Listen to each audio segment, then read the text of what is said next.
Alors, quand je disais que je me demande à quand le vrai journal qui nous parle des événements positifs et des faits positifs de nos vies, de nos sociétés, plutôt que des journaux qui ne parlent que, et des émissions qui ne parlent que de choses négatives. C'est aussi valable pour les films. Je crois qu'on est nombreux à parler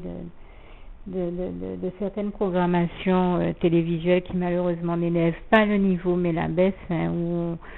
on montre des films où se passent les pires drames et qu'on sent, enfin, franchement, je crois qu'il y a tellement de choses plus positives à raconter ou à débattre et on est nombreux à s'en plaindre. Je demeure persuadée que nous ne sommes pas les seuls chrétiens à l'avoir constaté. Et on ne sera pas croire non plus qu'en dehors de toutes les choses négatives qu'on entend dans les journaux d'information, il n'y aurait pas plus de choses positives à dire que ça. Je crois qu'il y a beaucoup d'initiatives positives à saluer, à signaler. Je crois qu'il y a que Dieu inspire beaucoup de personnes à créer beaucoup de choses positives, à faire beaucoup de choses très positives, très belles. Il n'y a qu'à regarder Facebook et notamment les pages de loisirs créatifs et pendant loisirs créatifs et astuces, les différentes astuces et les différentes activités créatives. On se rend compte que c'est Dieu qui inspire par la voix de son Saint-Esprit toutes les bonnes choses, les belles choses qui sont créées, qui existent, et je lui rends grâce et gloire encore pour ça. Car pour ceux qui n'en auraient pas encore pris conscience, Dieu est celui qui crée à travers nous et qui inspire et qui a créé de toute manière depuis avant même la fondation du monde, depuis à l'origine jusqu'au jour d'aujourd'hui, toutes les bonnes, les belles choses et les choses qui sont bien et qui nous font du bien, qui nous amènent du bien, du confort et du réconfort dans nos vies. Et je tenais à lui rendre grâce et gloire pour ça. Toute la gloire revient à Dieu, à Jésus-Christ et à son Saint-Esprit, le meilleur et le plus grand des créateurs et des innovateurs qui soit. Et surtout, eh bien dire qu'il nous manque ce vrai journal dont je parle, où tous les jours on pourrait entendre parler des miracles que Dieu fait, parce que comme je le disais, il en fait tous les jours, chaque jour dans nos vies à tous. Et en admettant qu'on n'aille pas jusqu'à dire, employer le terme miracle, bien sûr que Dieu continue à faire des miracles, je tiens à insister là-dessus. Aujourd'hui en 2013. Mais ce que je veux également préciser, c'est que dans certaines vies, on a des journées qui sont plus calmes que d'autres et qui ne nécessitent pas forcément qu'il y ait un miracle qui soit fait dans cette journée-là. Mais même quand on ne voit pas nécessairement un miracle se faire dans une journée, on voit toujours Dieu faire un geste envers nous, nous faire un petit signe, nous parler de son amour. Il y a toujours quelque chose que Dieu... Il ne se passe pas une journée sans que, consciemment ou inconsciemment, nous ne communiquions avec Dieu, nous n'entendions Dieu nous bénir, nous encourager, nous fortifier, nous assister, notamment par la voix de son Saint-Esprit. Je rends grâce et gloire encore au Saint-Esprit. Je le remercie pour son assistance de tous les instants dans nos vies. Il y a simplement que les 3/4 du temps, nous sommes aveuglés par l'ennemi et qui est le seul coupable et responsable de tout cet aveuglement, justement. Et ce qui nous amène à ne pas toujours nous rendre compte que Dieu est en train de nous parler, de nous encourager, de nous bénir et de nous fortifier. En tout cas, moi, je rends grâce et gloire à Dieu pour ça, pour tous les miracles que je vois faire dans ma vie au quotidien et aussi dans celle de tous ceux qui m'entourent. Et je dis vraiment qu'on a besoin que toutes ces actions merveilleuses de Dieu, miracles, merveilles et prodiges, tous les exploits que Dieu accomplit dans nos vies à tous, ont besoin d'être salués et signalés. Donc, aurait bien besoin qu'un journal officiel existe pour ce faire. Alors, Facebook est une espèce de journal officiel à travers lequel Dieu nous parle, nous fait des signes et nous bénit vraiment de manière extraordinaire, et je lui rends grâce et gloire encore. Et je le souligne encore, mon propos n'est pas de critiquer l'existant. Gloire à Dieu pour l'existant. Merci Seigneur pour tout ce que tu as permis qu'il existait aussi, toutes les bonnes émissions dont tu nous bénis. Je dis simplement que je lance un appel, que ceux qui humblement, que ceux qui en ont les moyens. Moi, j'aimerais bien, je n'ai peut-être pas les moyens et le temps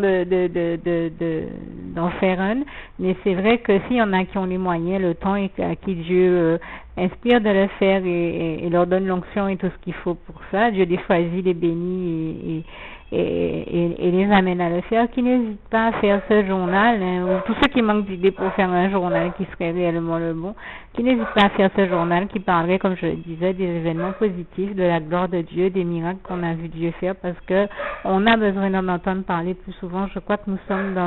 dans un monde et dans un système que l'on dit en crise, donc qui a besoin de ces encouragements, qui a besoin de voir briller la splendeur glorieuse du règne de l'Éternel, notre Dieu, comme il est écrit dans le psaume 145, versets 8 à 21. Personnellement, je la vois briller, mais je sais que d'autres ont besoin de se rendre compte que c'est réel, ont besoin de la voir briller eux aussi, donc ont besoin d'entendre parler de ces réalités-là, de la réalité des miracles que l'Éternel, notre Dieu, continue à faire, et de la splendeur glorieuse de son règne, de l'intensité, de l'éclat de sa gloire. Je crois que le monde entier a besoin de découvrir ce bonheur-là, tout comme je pense à un journal qui aurait un peu une forme où chacun, en direct de sa région, pourrait nous faire des témoignages et nous parler de ce qu'il a pu contempler de la gloire de Dieu et des miracles, des prodiges qu'il a fait. Je le dis parce que, par exemple, moi je suis guadeloupéenne et je me rappelle qu'à peine j'étais revenue des États-Unis, Dieu a permis qu'on vienne m'interroger, micro et caméra à la main, en me demandant si j'avais un témoignage à faire. Et là, j'en ai profité pour dire, et je le dis bien, hein, je ne m'attendais pas du tout, j'étais même un peu surprise à ce qu'on vienne me prêter le micro et me filmer. Je n'y attendais pas du tout, et je peux vous dire que si je m'y attendais, j'aurais peut-être encore dit plus de choses, parce que je trouve qu'il y a tellement de choses à dire, il y a tellement de sujets de remercier et de glorifier Dieu que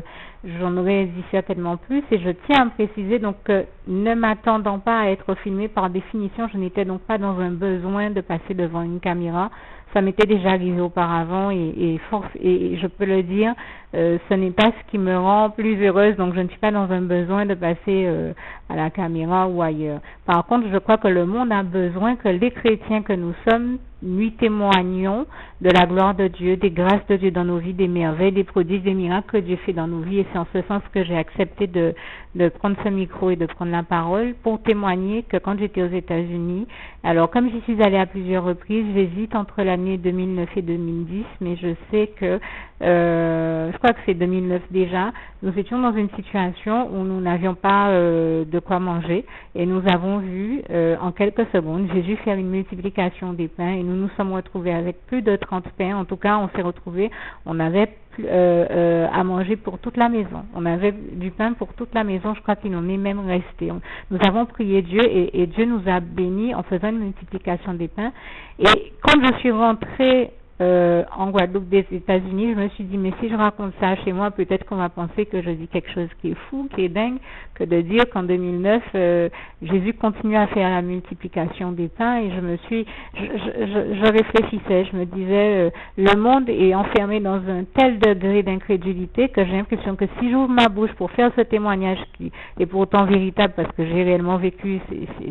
ces choses, Dieu m'a fait l'honneur de me permettre de vivre un tel miracle et toute la gloire lui revient. Je me suis dit, on va se dire, mais elle débloque, elle raconte n'importe quoi, elle a pété un câble, elle est devenue folle. Je me suis dit, est-ce que c'est même quelque chose que je peux dire? Mais je regrette pas de l'avoir dit. Et bizarrement, ces images, on ne les a jamais passées. Là encore, comme je dis, vous comprenez bien, il faut se demander quand on voit ces choses à se faire, à qui profite le crime. Est-ce que ce n'est pas le diable qui préfère justement faire en sorte que cette réalité-là ne soit pas découverte par un monde qui est en crise, et notamment hier encore sur Facebook, je vous parle, nous sommes le 10 septembre 2013, hier encore le 9, j'ai vu qu'on disait que la pauvreté progresse en France et dans d'autres régions du monde, donc où on peut parler de crise sur le plan alimentaire également. Est-ce que nous sommes dans une situation, il faut se poser les bonnes questions, où le monde n'a pas besoin de savoir que Jésus fait encore ces miracles, Jésus fait encore la multiplication des pains. Là où on entend des gens qui se suicident parce qu'ils ont perdu un emploi, est-ce que si ces personnes-là savaient que en mettant leur foi en Jésus-Christ, en faisant confiance à Dieu, à Jésus et à son Saint-Esprit, elles ne manqueraient jamais de rien, comme il est écrit dans le psaume 23, verset 1, l'Éternel est mon berger, je ne manquerai de rien. est-ce que ces personnes n'ont pas besoin de connaître ces réalités, de savoir de quelle bénédiction Dieu peut les bénir, afin qu'elles n'en arrivent pas de tels écueils à se suicider juste parce qu'elles ont perdu un emploi. Bien sûr, je ne suis pas en train de dire que c'est quelque chose d'évident à vivre que de perdre un emploi. Nous comprenons que c'est difficile, mais je crois que la vie a une valeur qui va au-delà de tout ça et que pour garder espoir, il s'agit d'encourager ces personnes et de leur dire que si elles perdent un emploi, la vie n'est pas finie, la vie continue et qu'elles peuvent retrouver un emploi et surtout qu'elles ne se retrouveront jamais, que si elles font confiance à Dieu et qu'elles mettent leur foi en Dieu, en Jésus-Christ, en son Saint-Esprit, elles se retrouveront à l'abri du manque et qu'elles ne manqueront jamais de rien parce que l'Éternel est celui qui pourvoit à tous nos besoins, comme il est écrit en Philippiens 4, verset 19,